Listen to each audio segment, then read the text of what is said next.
So this is just a short video sharing my parallel setup that I had mentioned that I was adding when I did my data video about how I didn't have enough power to run my heater when that cold snap came through here. So it's been up and running for about a week or two now. I just got around to making the video. Still have the same 10 Rubix Gigastack batteries, 50 kilowatt hours, paralleled on a bus bar.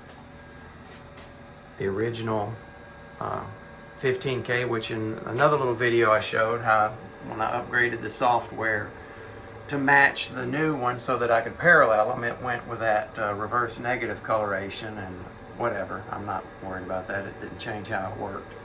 As you can see right now, I'm pulling 5,000 watts out of the solar and putting about 4,000 into the batteries. And just thought I'd share some of the internals if anybody would like to see. Sometimes that helped me when I was looking. You can see my white wire there. That's my neutral ground bonding point. Since this is an off-grid system, that's the only point in the system where it's grounded to the neutral and feeding the house panel. When I flip the transfer switch on the side of the house, it totally swaps the neutrals. So this becomes out of circuit and the grid becomes the neutral ground bond. Anyway, here's the parallel one. You see it's got the battery hookup, output, and then just a communications cable and the rapid shutdown hookup. And then a peek down under here, I did add that PDB. I bought that from Practical Preppers. That's the type they use. I chose to land all the cables on one side because that particular side, the max, was 4/0.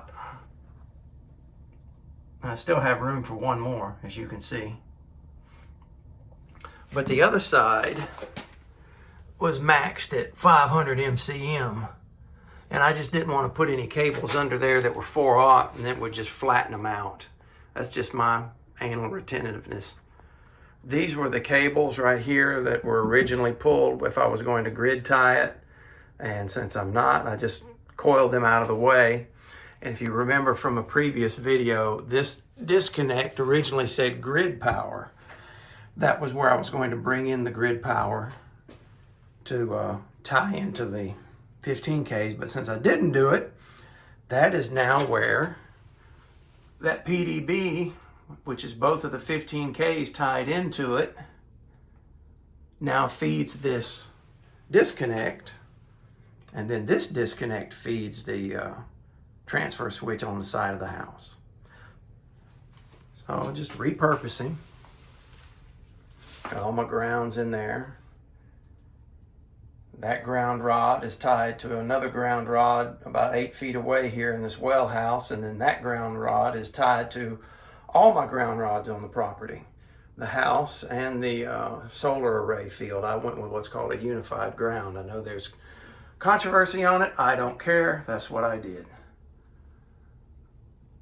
And you can see the 2 sets of battery cables. Got my 2 toroids.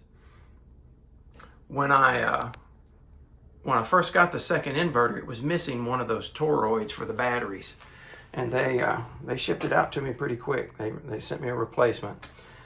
But the new one came with additional toroids, like that one there, for wrapping the rapid shutdown cable, and it also had another one for another cable which I'm not using, so I just went ahead and used it over here for that rapid shutdown cable. And then they had one for the AC output, which is inside of there. I put it on the lines feeding to the house. Just a one of the things I noticed, they're always upgrading these things. Take a look at that board right there where the communications is. Look just underneath the RJ45 jacks. You see there's nothing there. And you see there's that board right there. Well, what I found interesting when I got this one, there was no board there. And they've added, as you can see, some filter chokes. So they are making improvements along the way. At first I thought somebody just didn't put a part in there and I was going to have to deal with that, but then I realized no, that's not what it was. Oh, one final thing. That's the knockout template that I bought from Practical Preppers that I used to drill the holes on the first one. Came in real handy for the second one. But after I did the first one, these are the knockouts that came out of the bottom in there. And I chucked them up in a little lathe I have and drilled a center hole. So now I can set it in there and get the exact center of the hole. Once I have the template where I want it, I can just mark the exact center. Instead of drawing a circle around it and trying to eyeball it, I just mark the center, and you can center drill it. If you wanted to use a hole saw, or I use knockouts, so I just used a step bit to drill the center hole out big enough for the knockout stud to go through. So anyway, just a little quick video of my parallel setup. So far it's been working fine, other than I just don't have enough solar power for this winter. You know, I just can't charge the batteries up on some of these days because of the power I use overnight. Hope this helps.